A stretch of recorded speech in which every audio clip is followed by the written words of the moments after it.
This is SSN. Story Studio Network.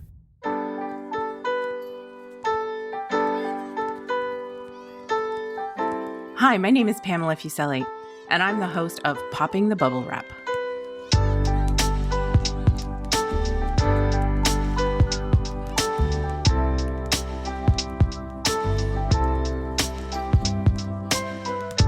Are you the person in your family who worries about the safety of others, about buying safety products and using them? Are you yelling, "Yes, that's me"? This is the podcast for you. Raising a child or children can be a hair-raising undertaking, and keeping them safe is a priority. Parachute's Popping the Bubble Wrap podcast explores what you really need to think about as a parent or caregiver, and provides easy tips on prevention strategies. No bubble wrap here, though. When we think about preventing injuries, we might think, bubble wrap, keep everyone safe by wrapping them up and away from any harm. But that's not the best way to prevent injuries. You don't have to stop living to stop injuries. Injuries aren't inevitable, and their impact overall is a lot greater than most people know. Did you know that injuries are the number one cause of death for Canadians ages 1 to 44? Those people fell, were poisoned, were in a motor vehicle crash. Are you surprised? So how do we change this? By embracing proven ways to prevent serious injuries. You wouldn't jump out of a plane without a parachute. Think of this podcast as the parent's parachute. The good news is that almost all injuries are preventable. You just need to use the right parachute. Joining me today are Jenna, Mandy, and Stephanie. Thanks for being part of Parachute's Popping the Bubble Wrap podcast. Thank you. There are different places where injuries can occur, at home, at play, on the road, and I know you all can think of examples in your own families of the types of injuries that you want to avoid. Maybe we can start with Jenna. Can you tell me a bit about your family and what types of things that you worry about the most? Sure. So in our family, we have our daughter and twin boys, and we're now in that kind of pre-teen tween stage. So we've moved on from those little toddler tumbles that you worry about, and now it's more those bigger, I'm worried about broken bones. I'm worried about, having to navigate the systems if something does happen. And a lot of it is that the uncertainty around what my kids will get up to as they have more independence, and we're not necessarily right there to see what happened, to know how it could have been prevented or how best to deal with it, whether it's, a minor scrape or something really serious. There's that extra worry that comes with them gaining some independence. What they can do changes quickly.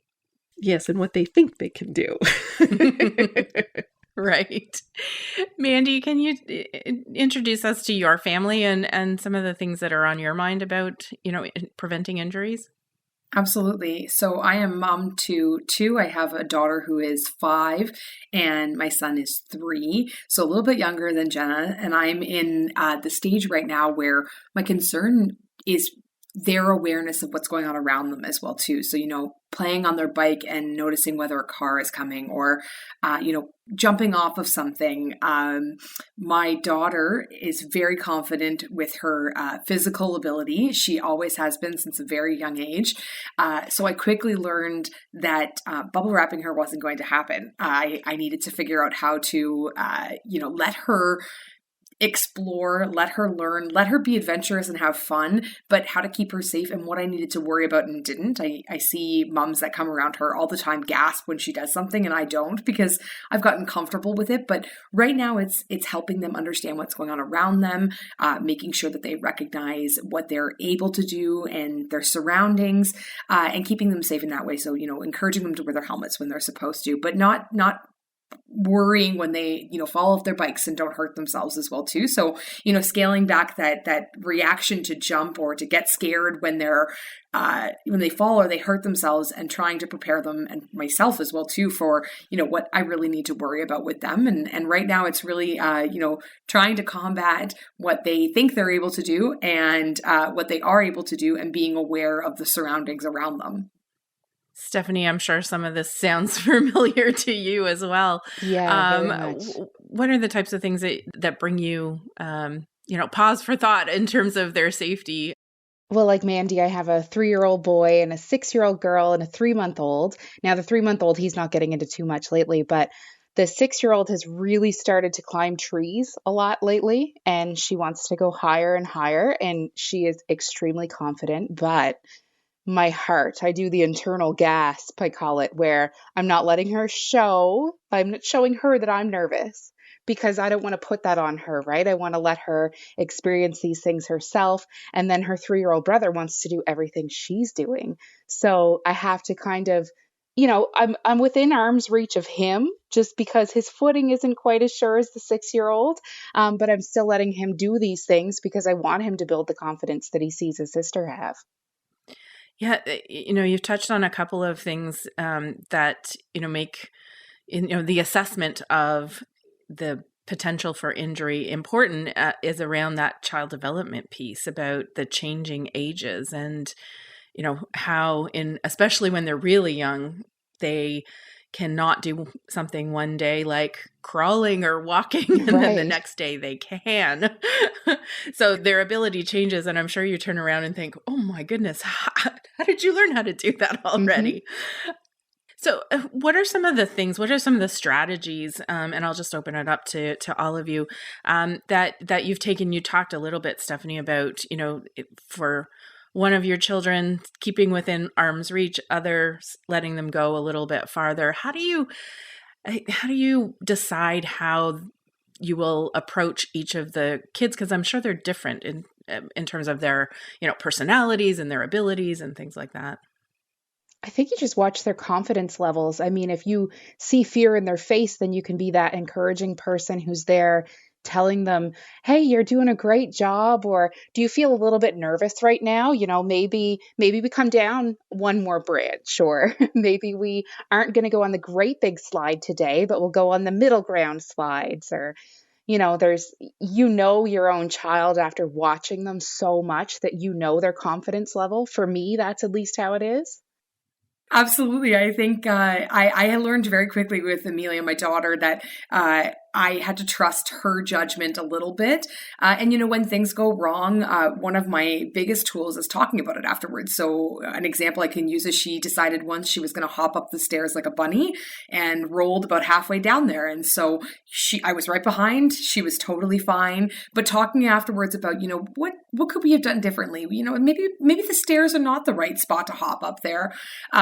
But also giving her a little bit of freedom to make some mistakes and figure out, what her body is capable of doing, and giving her the opportunity to reflect on those things. So, we don't hop up the stairs anymore. But as you said about your son too, who's 3, it's a fun age, 3. Yes.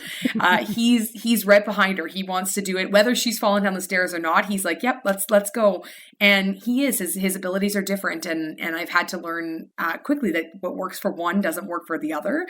But also, like you said, not hindering his ability to learn and explore the same way that I allowed her to. So kind of taking a step back and saying, like, while I'm having that internal gasp and being like, oh my God, I'm not okay with this, stepping back and being like, okay, if you think you've got this, let's go.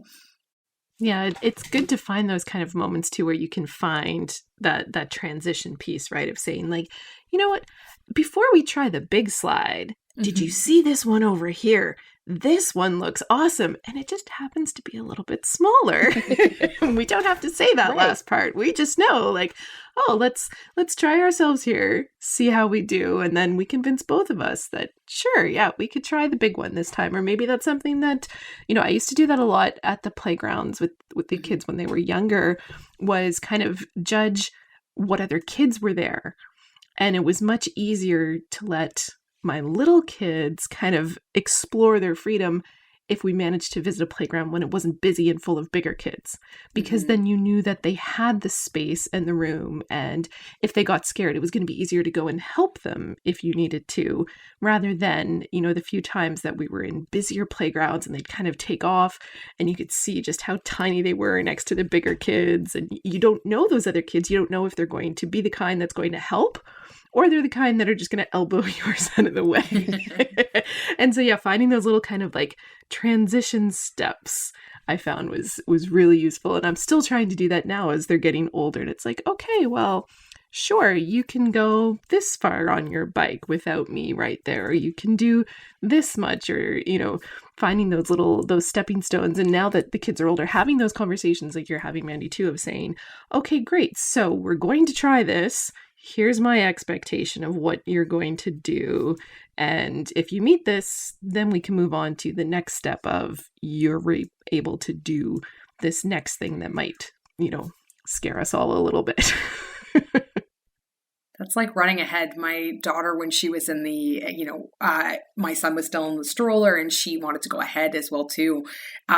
We had a lot of conversations about the stop signs or where to stop. So, you run ahead, but you're going to stop at the stop sign. You're going to stop at the tree or whatever these things were. So she still got the opportunity to, run free and feel like she was a big girl. But then I also knew when I could, if I had to yell because we've gone past the stop sign or past this. And it is funny too, because I feel like with my little guy, I'm like, a little bit more. I'm not sure if he knows what he's looking for when he's going there, right? So how do I navigate then that he's not comprehending the same, like a spatial awareness as well too, right? Definitely. Yeah, you all have more than one child. How different was it from the first child to your second, or now even your third? For the first child, where you just like, where's the bubble wrap? I need to keep this child safe. How has it shifted over the years? I'll jump in first since mine are older. Mm-hmm. And for us, there wasn't a lot of time between having just one and then having three. Our daughter wasn't 2 yet when our twins were born. And I think that actually kind of helped not have that bubble wrap experience, because I just couldn't. I had 3 of them to try to keep my eyes on. And thankfully for us, you see that personality come out pretty early, and our daughter is very mature in her thinking. She does have that sense of awareness of the space around her. And even from an early age, I could trust her not to do too many things that she shouldn't do. And I could give her a little bit more freedom and even get her involved in helping take care of her brothers. And, okay, we need to move these up because babies will put that in their mouth. And, those little things, she would understand those concepts, where even now that my boys are 9 and our niece is coming over, I'm like, I don't know that they get that now. There's such a different, each kid is so different, but I find a big difference between our daughter and our boys. And I don't know if it's, my mother-in-law always says it has to do with gender. I don't know if that's the case, but definitely their personalities are so different. And I have a lot more faith in our daughter's ability to look around and, understand what a stop sign means. We live out in the country. There's a stop sign at the end of our road, but when we go into the city, I get very nervous around my kids. That's one of the times when I still feel very nervous, even though my kids are old enough that they should know these things.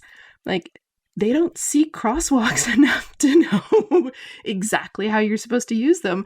Whereas, kids growing up in the city at a much younger age have that innate ability. And so there's those differences too, that where you live really kind of impacts different things too. Mm-hmm. Yeah, what their experiences are and how familiar they are with those types of environments. You're right. Yeah. Stephanie, I'm sure you have some changes between your first and your 3-month-old now. Oh, absolutely. I mean, the first one, I pretty much did bubble wrap her. It was like, no, you can't do that. No, you can't do this. And we lived in town, the city then.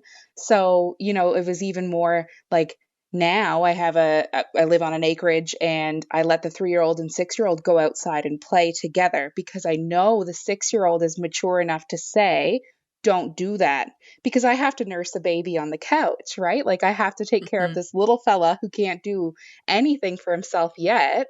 So I let the responsible 6-year-old take care of the 3-year-old, and maybe some people would frown at that, but I live in the country. I know that she is so responsible. He isn't. though. He likes to push his boundaries. He likes to push his limits. He likes to come in and say, Maya's not letting me do this or not letting me do that. And I'll say, well, she knows what you're able to do. So she's just making sure that you're safe. So there was a huge difference. And there is such a huge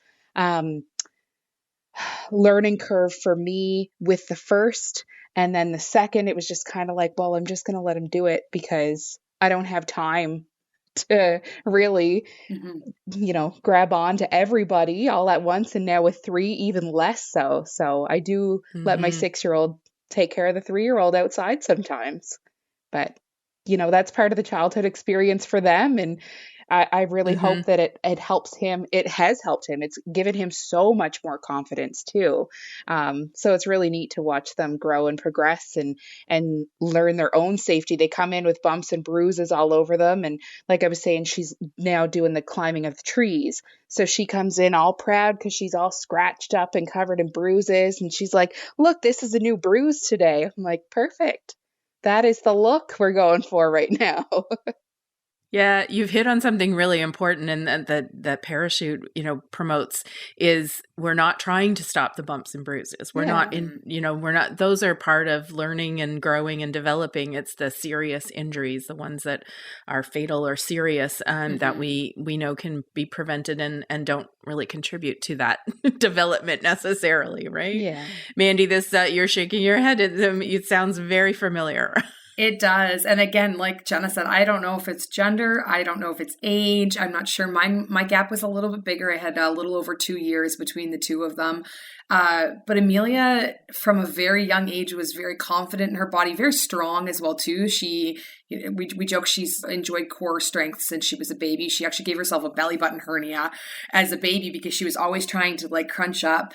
And so as much as I wanted to bubble wrap at points, I really wanted to make sure that I didn't, hinder this ability and this confidence that she had. It's a remarkable thing. I really enjoy that, watching and seeing that go. And I always say, I hope that doesn't go anywhere because it's such a great quality that she has, but it made me as a mom really need to look at that as a positive thing and try not to hinder it. So Stephanie, the trees, oh my gosh, we have trees everywhere and she loves them. So like you said, we don't want to prevent her from learning and figuring things out and getting bumps and bruises, because I think bumps and bruises are part of childhood too. Remember that time you slipped into this or this bump from here? But giving them that confidence and, like I said, conversations as well too. So, and I have a fenced in backyard, and that's been a blessing because I feel comfortable letting them go outside. I let them in the backyard. It's completely fenced in at this point. But like you said, Amelia's got it figured out. She's good. I can be in the kitchen cooking while she's outside playing and worry very little about what she's doing. Theodore is outside and it's a whole other ball game. I'm constantly looking over the window and still trying to keep it in, but very much hovering a little bit more with him, but trusting that she's able to do it.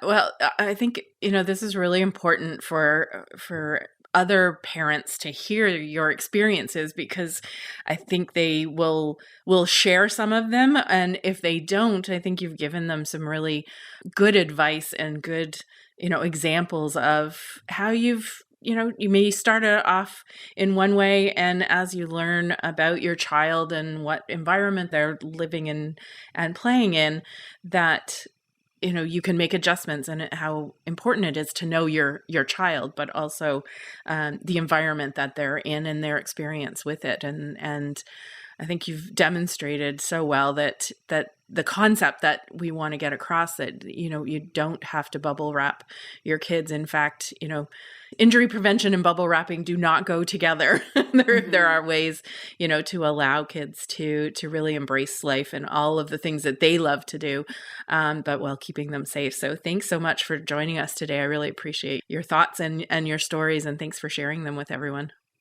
You're quite welcome. Thank you. Thank you. It was great to hear from you both as well. Make parachute.ca your go-to for up-to-date, evidence-based information on injury prevention and safety. From preventing burns and scalds to winter outdoor safety, check out parachute.ca. It's time to open your parachute. Dr. Mariana Bressoni is the Director, Human Early Learning Partnership at UBC and investigator at BC Children's Hospital Research Institute. She studies child injury prevention and children's outdoor play. Her research looks at the influence of parents, outdoor environments, as well as policies to promote children's outdoor play. Welcome, Mariana, to Popping the Bubble Wrap podcast, and thanks for joining me. It's a delight to be here, Pam. Thanks for including me. There was a very interesting conversation with the group of parents that, are concerned about safety in their homes, at play, on the move. You've worked with a lot of parents with similar concerns. What did you take away from their conversations that was consistent or different from what, the conversations you've had with parents about not bubble wrapping their kids? It was really consistent with what we've heard from other parents. And what we generally hear from parents is this struggle, really, to figure out that balance between keeping their kids safe and letting them take risks. And that's understandable. We want what's best for our kids, but at the same time, we have these fears around the things that can happen to them. And so sometimes it's hard for parents to let go and to let their kids try things out if they're afraid that something's going to happen or that somebody's going to think that they're a bad parent for letting something happen. So really heard those kinds of themes with the parents and also heard the efforts that they're making to try and allow for more freedom amongst their kids, recognizing the diversity of what their kids are capable of. So it's not a one-size-fits-all solution, that they, adapt and make changes depending on the child as well as where they are. They feel safer in their backyards, for example, than they might say in public playground or places like that. And so all of that makes sense. There isn't one size fits all solutions, and we have to take contexts and children into account in our decision making.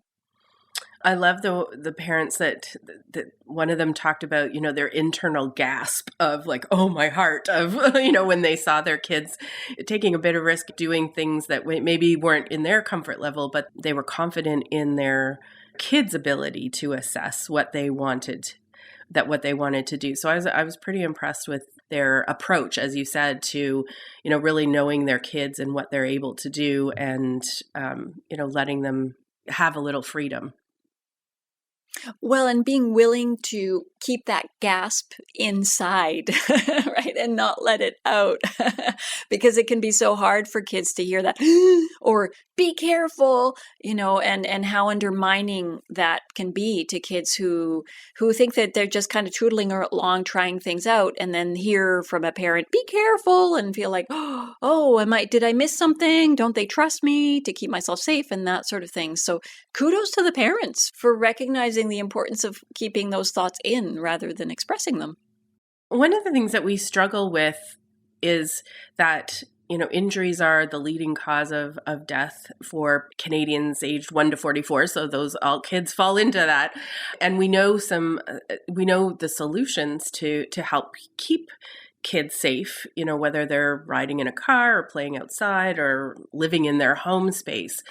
Can you talk a little bit about, your experience in balancing, as an injury prevention practitioner we know that this is a big issue.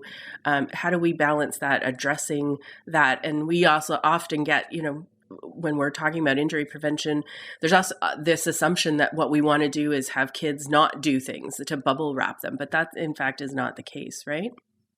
So I guess that there's a couple of important things to think about. First of all, as you point out, injuries are the leading cause of death. But when we dig into the injury statistics, outdoor play is not one of those causes of kind of major serious or injury or death. And so our responses can be disproportionate to the threat. Actually, the likelihood of serious injury is very, very low. And play spaces in general are designed in such a way that they keep that likelihood down. So we can really give our kids freedom in those situations. But then, of course, you have kids in other situations. Maybe you're going on a walk somewhere else or in the forest or whatever. And so it's also important to think about different kinds of risks and hazards that are apparent in different situations. And so we encourage parents to think about themselves as a prepared adventurer. right? So wanting to go on those adventures and being open to those adventures and all of the wonderful things that kids get out of those experiences, but thinking ahead, a little bit of preparation in terms of, okay, what do I know about this setting? What are the things I might need to be careful or aware of in this particular setting, so that I can take care of those things that might cause more serious injury, so that my child can actually be free to explore and get out there and be able to just kind of test their limits, and I don't feel like something serious is going to happen. Yeah, that's a really good point. And I think there's different levels of where we see prevention strategies coming in. There's that parent level of, assessing their child and knowing what their kid is capable of. And then there's the environment that they're functioning in. So whether that's a playground structure or the forest or walking to school or biking to school, and what they have to be aware of in those types of environments. When you think about, who has control over some of these solutions, what's your experience in working with places like municipalities or those that actually have decision and responsibility for the environments that kids are playing and, moving about in? By and large, municipalities are concerned about this issue, and they want to, say, support active transport to school and for kids to be able to engage in this kind of thing. But what we've seen over time is that there's been a kind of increasing focus on cars, moving cars through cities and the prioritizing cars in the municipal planning. We're seeing a move away from that now, but of course we have all this infrastructure that is focused on cars and not people. And so parents have to think about what's the environment that their kid is interacting with. Parents are going to know that better than anyone, and they're going to know their child and their child's capabilities better than anyone. So they really are in the best position to consider the factors of the environment and the kinds of supports they might need to put in place so that their child, say, can walk to school and kind of build their skills towards maybe walking to school on their own. So it really depends, Yeah, I think there's different levels of responsibility and being able to hear from parents and kids themselves, what environments they are looking at. I mean, I know you've done some work with kids themselves about assessing, where they go to play or why they go one place and not the other, and, what their routes to school look like.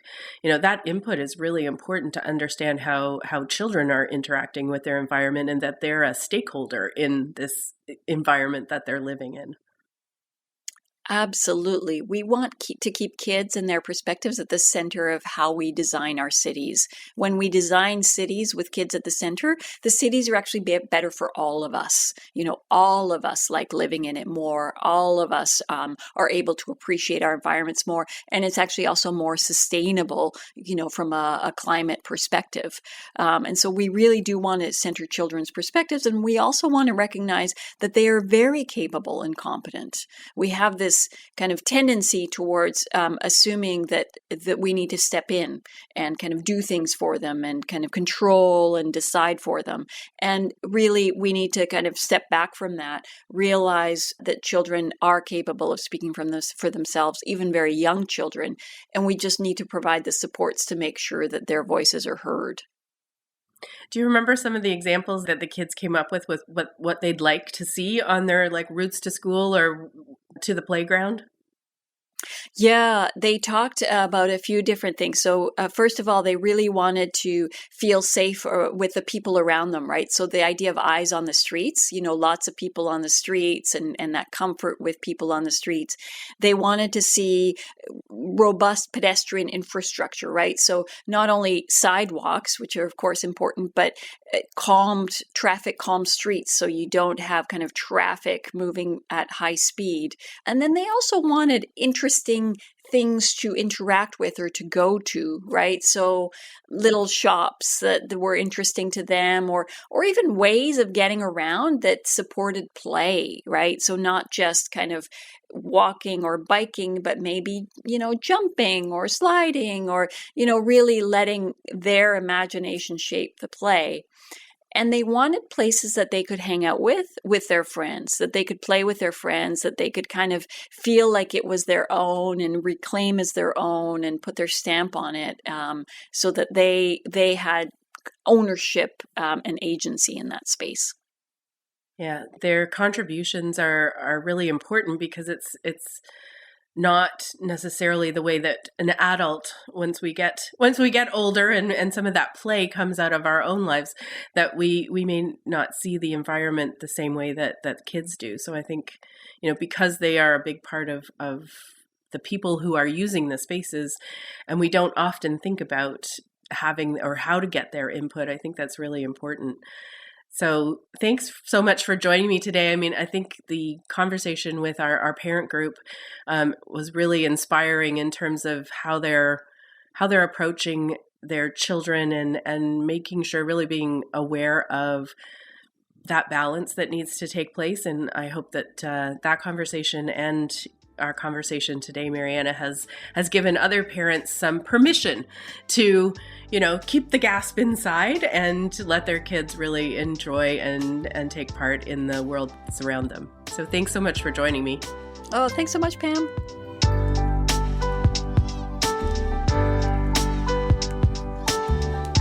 Thank you so much for listening to this episode. Popping the Bubble Wrap is a podcast of Parachute, Canada's national injury prevention charity, whose mission is for Canadians to live long lives to the fullest by preventing serious and fatal injuries. We release episodes every 2 weeks. Next episode, I'll be talking about the worst advice your parents gave you.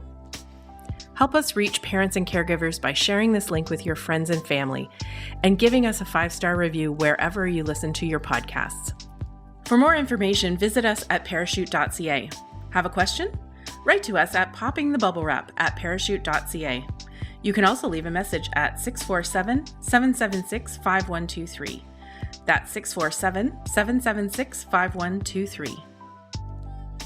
Popping the Bubble Wrap is produced for Parachute by Story Studio Network and Eye Contact Productions. This is Story Studio Network.